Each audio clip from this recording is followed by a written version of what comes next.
Hey, this is Angela Brooks from angelabrook.com. If this is the first video that you have ever joined me, I want to welcome you today. Facebook Live is acting weird, so I wasn't able to tag anybody and let them know that I was going live. So if you would, tag somebody below in the comments and let them know the video is up. I have tried for a couple of hours to get this to work. My iPad, laptop, nothing was coming up. So, hello Facebook, thank you so much for making it a challenge. Today, I'm still talking about The Atomic Habits by James Clear.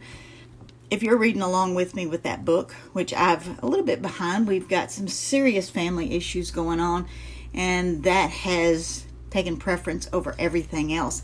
And I wanted to make the title of this video, Make It Easy, because a lot of people make life, business, things around them hard so that it is easy to say, I don't feel like doing that today. We have our parents. We're very gracious that we still have all four of our parents, Dell and I both. And we have two of them that are just not doing well. And so that has been my priority. You can see the bags under my eyes. That has been our priority, is to take care of our family, and that's why we do what we do, is so that we can change our priorities. Instead of if I was still working a job, I can guarantee getting off would be a struggle and extra stress. So I'm very grateful when my husband calls or texts and said, hey, can you come help me with Dad? I need some help. And I can drop everything I'm doing, take my phone and go. So the title of this was supposed to be, which Facebook wouldn't let me put it up here, was Make It Easy. And what does that even mean? Let me put on my famous pink glasses. Got some notes that I'm just going to straight read to you, my notes. And, you know, it's called the third law of behavior. And it's to make things easy. And one way is to make a habit easy is to reduce the most friction that's associated with certain behavior. Maybe you get really highly stressed out at talking to somebody about your business or your products or whatever. We only get stressed over that when we attach something like the dollar sign to the conversation. Because if you're attaching making a sale to the conversation that you're having, somebody in the back of your head, you may not be saying it out front, but in the subconscious of your mind, you're going, is this a sale? Is this a sale? And it should not be the forward thinking. You should be talking to somebody about the product, what it does, how this person needs the help, instead of, is this going to be a sale? Is this, because your energy tells on you. It just straight up tells on you. So when you make things easy, for an example, when I'm talking to somebody about a potentially becoming a social marketer business partner with me, I have a page on my blog already set up that says work with me. I will send them that link and say, hey, can you fill this out so I can get to know you just a little bit better, and we can go from there. If somebody's not going to take a few minutes to fill out 5 or 6 questions to let me get to know them and see how they are thinking so I know how to drive the conversation, they're not going to work the business either. I have found that time and time again that little bitty simple quiz is the it's the divider of who's going to actually do something and who's not. So with that, I am in the process with my tech team. I put her on that this morning because she's fantastic with it. And we're going to do another page. I won't give you the details of that. I will be sharing that with my business team so that they can set one up as well. And I may set this up so that they can just straight up copy it and put their information in there to make it easy. Everything that I do, I want it to be as easy as possible. So if I can help them get something to collect information that can help them have a more focused conversation, then that's a business tool that is make things easy. And that is something that I have always been very focused on in my business, is like my email list. If you're on my email list, you'll see the new thing coming out. If you're not, then you won't see it because you wouldn't have paid attention to it anyway. So it's okay. I post things on social media to get people to notice what I'm doing. I have links that are already talking for me so that I'm not repeating the same conversation over and over and over. Because once you find, as Ray Higdon told me years ago, that if you're saying something in repeat over and over to different people, but you're having that same conversation, one, you should do a video. Two, you should have an email sequence set up to answer those questions, because you're already having the conversation, so you can have those answers instantly by the previous conversations you had. That's making things easy. Saturday, my husband and I had a date. We went out for a movie, which we rarely do, but I wanted popcorn, so that's where the best popcorn is in my brain. Then we went out to a very lovely dinner, and in the middle of that movie, of course I had my phone off, and when I got in the car and turned my phone back on, there were two different people asking about product.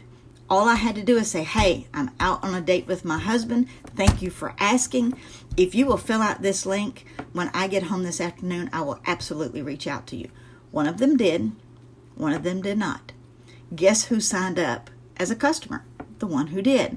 Because that tool that I give them to make it easy for me gave them the exact answers that they needed already. So this is something that doesn't cost a lot of money. Actually, you can do it on Google and do it for free. But it's just a law of behavior to, when you make things easy and duplicatable, especially for yourself or something that you can share with your team, then it makes working so much easier. And you reduce the friction associated with that task. So, and it's kind of like task mapping. I can't put things on paper like a lot of people do in a map setup, because my brain goes, what the fuck? And I don't pay it any attention at all. So, some of you may do that and it works really well. But for example, let's just say, a big broad example, James Clear talked about, say you're going to launch a ride-sharing business like Uber or Lyft, which went bonkers when it showed up, because I always thought of taxis as being nasty. I always did. And I would not get in a taxi because they scared me. But I got into an Uber with a human being who's connected to an app that they say they've, checked them out. And this person drives me off to wherever. I've only had one negative experience, but it was so convenient to pull up my app and somebody just pull up and you get in the car. That's a huge business. But if you want to create a more frictionless experience for your customers, you start by considering the process of hiring a taxi for a ride across town, and you map out the little action associated with getting a taxi. Scheduling the car, which the Uber app, Lyft, makes it super easy. They GPS right to you, and you can even tell them what color shirt you have on, or, describe yourself, so they're going, hey, Angela. Who doesn't love that when somebody recognizes you by your name? Map out every little action, from scheduling the car, waiting on the curb, putting your bags in the trunk, riding in the back seat, and paying the cab driver, and so on. When you're in a cab, back in the day, you had to give them cash. So if you had nothing but 20s and you wanted this guy to give you change, you probably weren't going to get change, because they just didn't give it out. Some of them did, not very many. That just means you gave them a ride and a $20 tip or a $15 tip, whatever. But Uber, you're paying through your credit card, your Apple Pay, your whatever. They made it easy. Pull up your app, scroll it. I'm here. I want to go here. I have a blue shirt on. I got pink glasses. And they're going, Angela, I'm here. And you go get in the car. They made it easy. So you do the same thing with your business. Your personal habits, you write down every little stage. And that is what my tech team and I are doing right now, is we're writing down the stages of when somebody comes to me about a product. Now, I like to personally talk about the collagen and the gut health, because that is my main personal focus. Those are what I talk about all the time, because it helped me so much. And so when somebody comes up and wants to talk about weight loss, it's like, I can talk about it, but it's not something that I focus on, because I know that if I can get my gut in action, moving the way it needs to, the rest of it kind of falls in line. But write down every little stage of the process and look for specific steps that can be streamlined, specific to you. When you reduce friction and you make your habits easy, the process becomes just inevitable. It becomes simple for you. And just like being out with my husband, I was able to say, hey, I'm on a day date with my husband. Fill out this form and I will get with you this afternoon. They do or they don't. Same with, talking to somebody about your product. They do or they don't. So if you can gather some information and give them some options, what they're looking for, then you can have a more relevant conversation with that person about what it is that they're looking for. Well, good example, went to the Honda dealer to get my oil changed last week. I went in and I stopped and talked to one of the guys and I'm like, are the Honda Pilot 23s out yet? Can we order them yet? And he said, not yet. They're still not out. This is July. They're making a big deal, big secret over the new Honda Pilot. And I'm like, here's my name. Here's my number. Do not call me about another damn car on this parking lot except the Honda Pilot 23 when it comes out. And he says, do you want to order it? And I'm like, I want to see it first. I want to see the car to see if it's ugly, which I don't think it will be because I love Hondas. But I was very specific to him. Do not call me. And I said, the last guy that I gave my card to, and I told him, I said, they's calling me about everything on the parking lot. And I said, I talked ugly to him, just so you know, in advance. But he was like, I get it. And he was an older guy. He's been there for 20-something years. So he got where I was coming from. Make it easy. He knows that I'm ready to buy a new Honda Pilot 2023 when they come available. He knows that because I just told him. Told him what color. I told him I wanted the color of the interior. I wanted the sports model. He knows what I want. All he has to do is call me and say, hey, this is available. Are you ready to come in and pick up your car? Same thing with your product. When you make it so easy for them to say yes, because if somebody's asking you about a product, they're already in buy mode. And most people miss that because they try to tell them about all this other shit out here that they're not interested in. Talk about the focus of what it is that they're looking for, and you'll have a sale, an easy sale, with no stress, without feeling weird, and you can just simply say, give me your Visa card and let me get your order in. People do that all the time. I have total strangers give me their Visa card without any hesitation, and that's because I didn't make it weird. The other thing, to get a habit to stick, you need to feel immediately successful. Make it easy. Even if it's very, very small. Doesn't matter what your habit is. Make it easy. Make it stick so that it's something that you want to do over and over. The first 3 laws of behavior change: make it obvious, make it attractive, make it easy. That is such a huge word that most people miss. And I see somebody that popped on. Hello. I can't see who you are, but hello to you. Increase the odds that a behavior will be repeated and performed. The 4th law of change of behavior is to make it satisfying to you. Because if you're not satisfied, your customer is going to know that you're not satisfied. And they're going to feel that energy. So increase the odds that a behavior will be repeated next time. I hope that this video jumps into your mind and you understand that if you are working in the network marketing industry, you have a business, that making it easy and satisfying for yourself, your customers will also see that. They know that what you're doing what you love because they feel it off of you. I've been doing this since 2010 successfully. I've been playing with the network marketing industry since 1999, I think, is when I went to my first network marketing meeting. Had no idea what it was, in Bowling Green, Kentucky.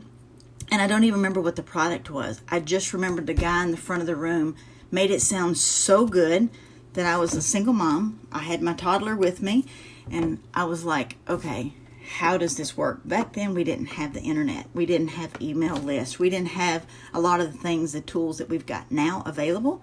That was straight word to mouth, belly to belly, talking to people, and I didn't have time. because I was already exhausted, working night shift, stressed. I was stressed to the max. But today, using an excuse that you don't have time to talk to several people a day, simply through Messenger, through text message, through email, is just giving yourself an excuse on an out, because you haven't set up things that satisfy you personally to make you want to do it over and over and over. Does that help? I hope it does. Because when I was reading this chapter, I literally read this chapter twice, which made me add more notes to my little thing. And that's why that's the only chapter I'm talking about today. This book has just been good for me. Of course, it's been a very stressful month for our family. And I needed something that was simple and easy and satisfying. And this book has been easy for me to absorb, because I probably see it differently than a lot of people, because I've been in this for a while. Anyway, let me know what you got out of this. If you got anything. If you didn't get nothing, tell me it sucked. I don't care. But if you got something, tell me in the comments of what you enjoyed the most. I will try to do another chapter tomorrow. I don't know what life is going to throw at me, because this week's really busy. But I am going to do my best to drop in a video, because I've already started on the next chapter with several notes that I want to share with you. And I keep you in mind as I'm doing notes, what I want you to know. But if you're reading the book, awesome. Somewhere in the feed, there is a link to this book. It's Atomic Habits by James Clear. So y'all have an amazing day. Go write out your process, what it is you as a customer would like to experience, like the Uber app. You want to pull it up on your phone. You want to make it easy. Easy is the big word. Y'all have a great day. I'll see you next time.